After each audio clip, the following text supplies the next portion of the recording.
السلام عليكم ورحمة الله وبركاته.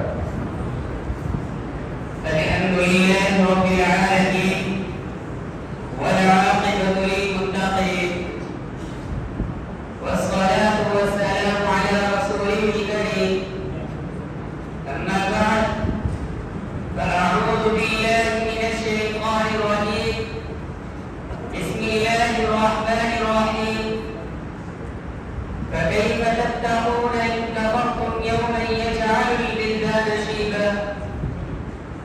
وقال النبي صلى الله عليه وسلم عن أبي هريرة رضي الله تعالى عنه أن رسول الله صلى الله عليه وسلم سبعة يظلهم الله في ظله يوم لا ظل إلا ظله ومنهم شاب نشأ في عبادة الله.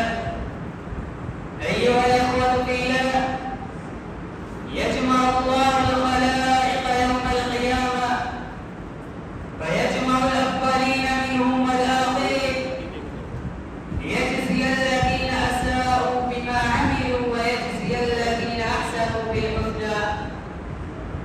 فإن يوم القيامة لا ظل إلا ظل عرش الله تعالى.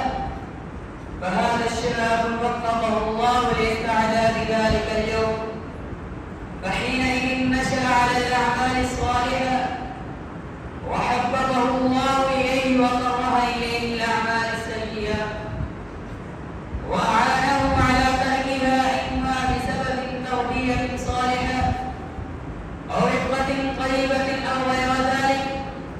وقد حفظه الله مما نشأ عليه كثير من الشباب من اللهو واللعب وإذاعة الصلوات والانهماك في الشهوات. وقد أثنى الله على هذا النشأ المبارك بقوله تعالى: إنهم فتية آمنوا بربهم وزدناهم هدى. فإن هذا الشاب قد علم أنه مسؤول عن شبابه فيما أبلى، فعمل بوصية نبيه صلى الله عليه وسلم حيث قال: لا تزول قدم ابن آدم يوم القيامة من عند ربه حتى يسأل عن خمس: عن عمره فيما أفنى، وعن شبابه فيما أبلى، وعن ماله من أين اكتسب، وفيما أنفقه وماذا عمل فيما علم. عباد الله، والشباب هم عباد الأمة وهم جيل المستقبل الذين إذا صلحوا انتفعت بهم متبعاتهم في الدنيا والآخرة.